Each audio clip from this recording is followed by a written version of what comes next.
Hello everyone, कैसे हो आप सभी। आज मैंने एक वीडियो में बोला था कि चाय का नशा भी नशा होता है, सिगरेट का भी होता है और जो गांजे का भी होता है, तो सब नुकसान देते हैं। तो मेरी बात को गलत मीनिंग लिया गया। मैंने ये बिल्कुल नहीं कहा कि चाय और वो एक बराबर है गांजा। मैंने मतलब कहने का ये था कि देखिए, नुकसान हर चीज करती है। आप 4-5 कप चाय पी रहे हो, वो भी नुकसान दे रही है, कोई कम कोई ज्यादा। मैंने यही बात बोली थी। और दूसरी चीज, मैंने कहीं भी वीडियो में नहीं बोला कि अगर कोई किसी के ऊपर हाथ उठाता है तो उस चीज को एक्सेप्ट करना चाहिए। मैंने यही बात बोला था वीडियो में कि गलत है, और मैं इस चीज को बिल्कुल भी वो नहीं देती हूँ कि हाँ ऐसा होना चाहिए।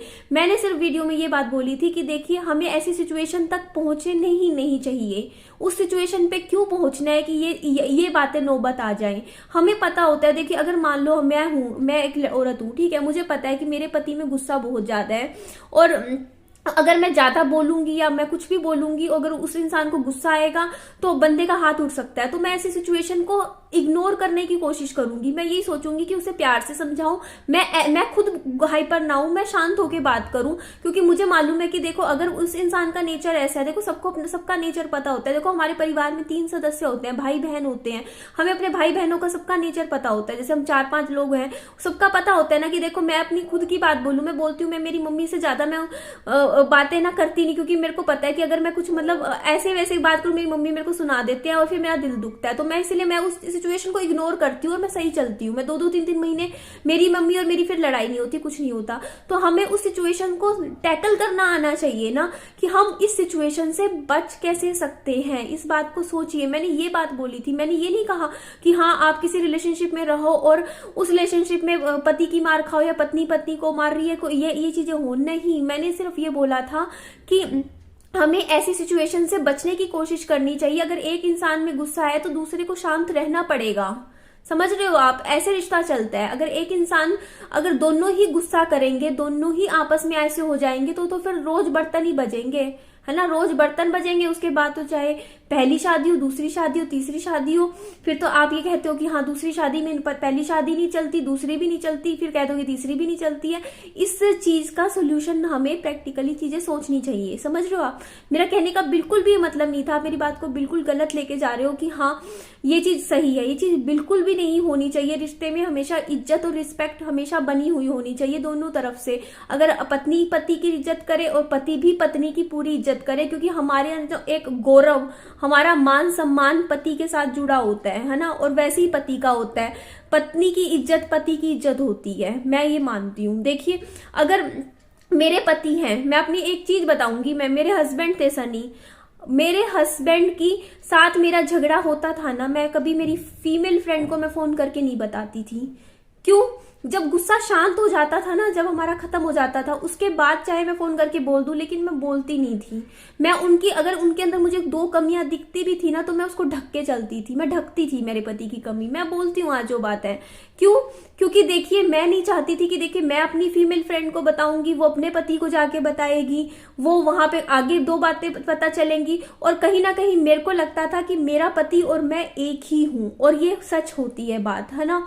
रिश्ता जब इंसान जब बंधन में बंधता है ना, जब रिश्ता बन जाता है, तो वो अलग अलग नहीं रहते लोग। हेलो एवरीवन, आप सभी कैसे हो। आज हम बात कर लेते हैं फ्रेग्रेंस के बारे में। जब भी हम फ्रेग्रेंस के बारे में बात करते हैं तो आपके माइंड में आ जाता है ना बड़ी अच्छी अच्छी फ्रेग्रेंस। देखिए, मैं फ्रेग्रेंस में बहुत ही ज्यादा चूजी हूँ। मुझे चीप टाइप फ्रेग्रेंस तो बिल्कुल भी नहीं पसंद। मुझे पसंद है क्लासी फ्रेग्रेंस। तो देखिए, हम फ्रेग्रेंस अलग अलग तरीके की यूज करते हैं अपनी बॉडी ओडर को कम करने के लिए, साथ ही अपना कॉन्फिडेंस बिल्डअप करने के लिए। तो मैं आज बहुत से फैक्ट्स फ्रेग्रेंस से रिलेटेड आपके सामने रखने वाली हूँ। तो आज हम बात कर लेते हैं ईडीपी और ईडीटी के बारे में। देखिए, आपको नहीं पता तो मैं बता देती हूँ। आप कोई भी परफ्यूम लेते हो, बाय करते हो, तो उसके पीछे आप पढ़ा कीजिए। अगर उस पर ईडीपी लिखा हुआ है या ईडीटी लिखा हुआ है, अगर ईडीटी लिखा हुआ है तो वो परफ्यूम फ्रेग्रेंस 4 आवर्स या इससे ज्यादा लॉन्ग लास्टिंग नहीं है। पर अगर ईडीपी लिखा हुआ है तो वो 8 आवर्स या इससे थोड़ा ज्यादा ही लॉन्ग लास्टिंग है। तो हमें हमेशा फ्रेग्रेंस वही चुननी चाहिए जो ईडीपी हो। अगर आप भी कुछ ऐसा लॉन्ग लास्टिंग फ्रेग्रेंस अपने लिए तलाश कर रहे हो तो मैं आपको सजेस्ट करूंगी न्यूड की तरफ से luxury perfumes crafted for women ओदे परफ्यूम 6 यूनिट्स मिल जाती हैं 10 ml ईच। सबसे पहले मैं लेकर आई हूँ न्यूड की तरफ से टाइमलेस, जिसे यूज करने के बाद आप फील करोगे बिल्कुल ब्यूटी क्वीन की तरह। अगर आपका कोई क्रश है जिसे आप पसंद करते हो तो मैं सजेस्ट करूंगी कि आप यूज कीजिए न्यूड की तरफ से हिप्नोटाइज, जिसे जो कि जरूर आपके लव्ड वंस को आपकी तरफ अट्रैक्ट करेगा। नेक्स्ट वन है न्यूड की तरफ से मैजेस्टिक। अगर आप नौकरी पे जाते हो, काम पे जाते हो तो इसे अप्लाई कीजिएगा, आप ऑल डे बहुत फ्रेश फील करोगे। नेक्स्ट वन है न्यूड की तरफ से स्टनर। अगर आप लाइमलाइट में रहना चाहते हो सबका फोकस आपकी तरफ हो तो इसे अप्लाई कीजिएगा। नेक्स्ट वन है न्यूड की तरफ से सल्ट्री। ये इसके लिए एक शब्द मैं यूज करना चाहूंगी, रोमांटिक। तो अगर आप अपना लव किसी के लिए एक्सप्रेस करना चाहते हैं तो जरूर आप न्यूड की तरफ से सल्ट्री फ्रेग्रेंस को अप्लाई कीजिए। नेक्स्ट वन है न्यूड की तरफ से मैग्नेट। ये उन लेडीज के लिए है जो इंडिपेंडेंट है, जो खुद अपने डिसीजंस लेती हैं, अपने फैसले लेती हैं और क्राउड से अलग स्टैंड करती हैं। चलिए अब मैं आपको बताती हूँ कि अब इस फ्रेग्रेंस को और ज़्यादा लॉन्ग लास्टिंग हमें कैसे बनाना है। तो देखिए, जब भी आप शावर लेते हो उसके बाद इसे अप्लाई कीजिए अपने पल्स पॉइंट पर। पल्स पॉइंट होते हैं देखिए कुछ मेन पॉइंट, जैसे कि मान लीजिए आपके गर्दन के आसपास आपने कर दिया, ये मैंने स्वेटर पहना हुआ है, यहाँ पर जो एरिया है यहाँ पर आपने स्प्रे कर दिया, इधर रिस्ट के पास है आपने स्प्रे कर दिया, अपने एंकल्स पे आपने स्प्रे कर दिया नहाने के बाद। तो इससे क्या होगा कि देखिए आपका अच्छे से आपने स्प्रे कर दिया, लेकिन आपको इसे रब नहीं करना है। इस तरीके से आपको रब ना करके देखिए आप कोई भी आप मॉइस्चराइजर जो आप नॉर्मली यूज करते हो उसे अप्लाई कीजिए। और अगर वो नॉन सेंटेड है तो बहुत ही अच्छा है, क्योंकि मॉइस्चराइजर क्या करता है ना, जो फ्रेग्रेंस होता है उसे अच्छे से अब्जॉर्ब कर लेता है और इसे और ज्यादा लॉन्ग लास्टिंग बनाता है। इस तरीके से आप इस फ्रेग्रेंस को और ज्यादा लॉन्ग लास्टिंग बना सकते हो। हाँ, लेकिन स्पेशली आप ध्यान रखिएगा, जैसे मेरे यहाँ पर हल्का सा कट लगा हुआ है, तो जहाँ कट एरिया होता है ना वहां पर आप फ्रेग्रेंस को बिल्कुल मत अप्लाई कीजिएगा। सो इसे आप बाय कर सकते हो www.everteen-nude.com से। ऑल्सो अवेलेबल है अमेजोन और फ्लिपकार्ट पर। अच्छा खासा डिस्काउंट मिलेगा, लिंक डिस्क्रिप्शन बॉक्स में है, जरूर चेक कीजिएगा और जरूर बाय कीजिएगा। अपने लव्ड वंस को भी गिफ्ट में दीजिएगा, बहुत पसंद आने वाला है, क्योंकि मुझे तो पर्सनली ये बहुत पसंद है। मैं इसे कोई ना कोई ओकेशन मेरा आता है मैं इसे जरूर अप्लाई करती हूँ। Thank you. लोग वो एक हो जाते हैं, वो हस्बैंड वाइफ कहते नहीं। मेरे पति हमेशा मुझे कहते थे तू और मैं एक ही तो हैं, अलग थोड़ी है। तो ये सोचती, तो अगर मैं भी गलत होती थी ना तो मेरे पति कभी भी जाके किसी अपने दोस्त के पास जाके ये नहीं कहेंगे कि हाँ मेरी पत्नी ये कर रही थी वो कर रही थी, नहीं। क्योंकि एक रिस्पेक्ट होती है, हम चाहते हैं कि हमारे लाइफ पार्टनर जिसके साथ हम पूरी जिंदगी बिताएं उसका सब सम्मान दें, उसको इज्जत मिले। समझ रहे हो आप वो चीज? हम कभी आप खुद अपने ऊपर लेके बता दीजिए कितनी बार आपके साथ ऐसा हुआ होगा कि आपकी खटपट हुई होगी आपके हस्बैंड के साथ, है ना, लेकिन आपने फिर भी ना मायके में फोन करके नहीं बताया होगा, कोई बात हुई होगी। इवन आप लोग औरतें क्या होती है, ससुराल की भी कमियां छिपा जाती हैं। समझ रहे हो आप? सिर्फ इसलिए कि मायके में बताएंगे, मायके में उनके पति की इज्जत कम हो जाएगी, उनकी इज्जत कम हो जाएगी। क्योंकि कहीं ना कहीं हम लेडीज क्या होते हैं, अपनी मान इज्जत उसके ऊपर आ जाती हैं चीजें। समझ रहे हो आप? तो मैं ये नहीं कह रही, देखिए अगर कोई किसी के साथ बहुत देखो, अगर मान लो कि मेरे पति हैं, मेरे ऊपर हाथ उठा दे या कुछ हो जाए, तब तो हमें बताना पड़ेगा, आवाज उठानी पड़ेगी कि ये चीज गलत हो रही है। लेकिन छोटी मोटी चीजें हम लोग सोचते हैं कि जाने दो, है ना। हमें अपने पति के साथ अपनी इज्जत है, दोनों की है। बच्चे होते हैं, कल को बच्चों के साथ हम माँ बाप की जो इज्जत बनती है ना वो बच्चों को मिलती है आगे, है ना। और मैं अगर मेरे पति का नाम बनाऊंगी या मेरी इज्जत बनेगी तो उससे आगे परिवार की इज्जत बनती है। समझ रहे हो वो चीज? तो इसीलिए मेरे बात कहने का कुछ भी गलत मीनिंग नहीं था। मैंने कहा था कि रिश्ता ना, कभी भी लोग कहते हैं कि दिल से चलाते हैं, नहीं, रिश्ता हमेशा दिमाग से चलता है। जो लोग दिल से रिश्ता निभाते हैं ना वो हमेशा फेल होते हैं, ये मेरी सोच है। क्यों? क्योंकि देखिए दिल से करोगे तो आपको बुरा लगेगा, आप बोलोगे करोगे, लेकिन अगर आप दिमाग से, थोड़ा ठंडे दिमाग से सोचोगे चीजें तो जल्दी वो इजी वे में चलती है। समझ रहे हो आप वो चीजें? तो मैं यहाँ पे मेरी किसी की बात नहीं कर रही हूँ, मैं जनरल बात में अपना ओपिनियन बता रही हूँ कि देखिए मेरे को किसी ने कमेंट किया कि आप किसी का घर, मतलब आप रह लोगे क्या किसी पीने वाले के साथ या ऐसे बंदे के साथ जो आप मतलब ये इस चीज में सपोर्ट दे रहे हो दूसरी साइड। मैं किसी को सपोर्ट नहीं कर रही यहाँ पे। मैंने सिर्फ ये बोला था, मैं अपना ओपिनियन बताया था कि देखिए थोड़ा सा मतलब बस मैं कुछ ओपिनियन नहीं दे रही, मैं किसी को कुछ कह थोड़ी सकती हूँ कि आप ऐसे करो। मैं वही बात कह रही हूँ कि मैं थोड़ी कहूंगी कि हाँ आप ऐसे इस तरीके से चलो, जिसको जैसे जो ठीक लगता है वो करता है ना। मैंने कुछ भी ओपिनियन नहीं बताया था उस वीडियो में। आप लोगों ने मेरे बात का गलत मतलब लेकर, और मैंने कहीं भी नहीं बोला उस वीडियो में कि कोई किसी के ऊपर हाथ उठाए और आप उसके साथ मतलब आप कुछ भी ना करो या कुछ चुप रहो। मैंने ऐसा कुछ भी नहीं बोला। वो केस बिल्कुल अलग हो जाता है, वो केस अलग हो जाता है। तो ऐसा कुछ नहीं था। और बात आई कि हाँ नशे की, तो देखिए मैंने ये बात बोली है कि देखिए आपको मैं अपने ऊपर लेके चल रही हूँ यार। मैंने देखो मेरे पति के जाने बाद अकेली औरत की जिंदगी क्या होती है वो झेली है, मैंने देखा है क्या होता है ना। तो उसके बाद देखो अगर मेरे को एक ऐसा इंसान मिलेगा, मान लो एज अ हस्बैंड, जो नशा भी करता होगा, तो मुझे देखना है कि मैं उसके साथ निभा सकती हूँ या नहीं निभा सकती हूँ, और मेरे को उसके साथ रह के मुझे कुछ फायदा होगा नहीं होगा, या उससे दूर जाने पे मेरा ज्यादा नुकसान होगा, वो सारे फैक्टर्स होते हैं ना, वो मुझे देखने पड़ेंगे। लेकिन अगर मेरा पति नशा करता होगा तो मैं सबसे पहले क्या करूंगी, मैं अपना पैसा मेरे पति को नहीं दूंगी, ये बात याद रखिएगा। मैं सीधा ये बोलूंगी कि तुझे नशा करना है तू कर, कोई बात नहीं, तेरे को करना है कर, पहले मैं रोकूंगी।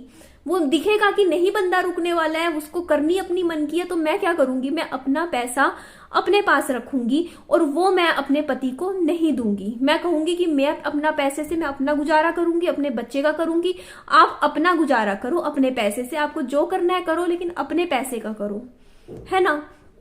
ये चीज हो जाती है। उसके बाद देखिए मैं सिर्फ उसके बाद मैं ये बोलूंगी कि देखो अगर आप रोज कर रहे हो तो रोज ना करके आप 3-4 दिन में एक बार कर लो, हफ्ते में एक बार कर लो, उस चीज को कम करना है। एकदम से आप छुड़वा नहीं सकते कुछ भी, है ना, तो आप कम कर लो। और मेरे को अगर ऐसा दिखेगा कि चलो बंदा है वैसे मुझे प्यार करता है या नहीं करता, अच्छे से रख रहा है, कोई मुझे कुछ गलत नहीं बोल रहा, कोई बात नहीं है, कोई वो नहीं है, अपने पैसों का अगर हफ्ते 10 दिन में एक बार यू करके सो जाता है, अपना परेशान नहीं कर रहा है अपनी फैमिली को किसी तरीके से, तो फिर कोई अगर मुझे लगता है कि इतना मैं चला सकती हूँ तो चला लूंगी, है ना। अगर मैं सोचूंगी कि चलो कोई नहीं, मैं मेरा पैसा आ रहा है, मैं अपने बच्चे को पढ़ा लूंगी लिखा लूंगी, उसकी जिंदगी बना लूंगी, अपनी बनाऊंगी, कोई बात, इनको जो करना है करने दो, बस ये अपने पैसे का करे जो करना है ना। मैं अपना पैसा अपनी फैमिली के लिए, ये होता है। देखिए ये होता है फैसला लेना इस तरीके से, एक बॉर्डर थोड़ा सा खींचना पड़ता है चीजों में। और फिर अगर बाई चांस ये हो कि हाँ मतलब बंदा लगे कि नहीं यार बहुत परेशान कर रहा है, मेरे को बहुत ही तंग करती है, बिल्कुल ही मेरे को मारता पीटता है, मतलब बहुत हद पार कर दिया है, फिर कोई और ऑप्शन नहीं बचता। फिर बंदा क्या सोचता है कि चलो फिर अलग ही हो जाओ, है ना। जब नहीं निभनी साथ में परेशान रहना है तो भैया अलग ही हो जाओ, ये चीज होती है यार। तो मैंने यही बोला था कि हर चीज सिचुएशन देख के चलनी पड़ती है, क्योंकि अगर आपको अलग भी रहना अकेले रहना, तो देखो अगर मेरी ये सेकंड शादी है, ठीक है, उसके बाद इंसान देखो ना थर्ड शादी में कहाँ क्या जाएगा, है ना। एक बार देखो पता है आपको, तलाक की जो बात आप कर रहे हो ना कि तलाक ले लो तलाक, में एक बात बोलूं आपको, आप कहीं चले जाओ डाइवोर्स लेने के लिए भी कोर्ट सीधा ही कहती है कितने साल हो गए आप पति पत्नी को साथ में रहते हुए, वो कहेगा ना 3 महीने 4 महीने, कहेंगे जाओ वापिस जाओ, 1 साल तक आप पति पत्नी को साथ रहना पड़ता है पत्नी पत्नी की तरह। तब कोर्ट क्या कहती है कि अब 1 साल अलग रहो, तब जाके वो कोर्ट में ये केस चलता है। 1 साल चलता है कोर्ट में केस, छोटे से छोटा डाइवोर्स का भी 6 महीने बाद साइन होते हैं, पति पत्नी का साइन पूछे जाते हैं कि आप साइन कर दो यहाँ पे तलाक का, तो हो गए, उसके फिर 6 महीने बाद साइन होते हैं। इतना टाइम क्यों दिया जाता है? कोर्ट पागल है क्या ऐसे इतना टाइम देती है? कोर्ट इसलिए इतना टाइम देती है क्योंकि उनको पता है लोग इंपल्सिव होके फैसले लेते हैं, लोग गुस्से में फैसले लेते हैं, लोग हाइपर होके चिड़चिड़े होके ले लेते हैं फैसले, लेकिन जब समय के साथ ना वो गुस्सा ठंडा पड़ता है, एक दूसरे से जो नफरत मन में आ जाती है ना, वो टाइम के साथ धीरे धीरे कम होती है। और वो नफरत जब कम हो जाती है ना, तब इंसान थोड़ा सा दिमाग से सोचता है, थोड़ा सा चलाता है कि नहीं यार इतनी भी कोई बड़ी बात नहीं थी जो इतना बड़ा इशू बना दिया गया, इतनी बड़ी चीज नहीं थी, इस चीज को तो सोल्व कर सकते थे, हम वर्कआउट कर सकते थे। और आप यकीन मानोगे कम से कम 100 लोग अगर तलाक का केस डालते हैं ना, तो उनमें से 40-50 लोग तो वापस अपना घर बसा लेते हैं। फिर भी जब तलाक का केस आधा अधूरा छोड़ के लोग वापस अपने घर बसा लेते हैं, क्यों? क्योंकि प्रोसेस थोड़ी सी लंबी चलती है और इस बीच में लोग अपना माइंड चेंज कर लेते हैं।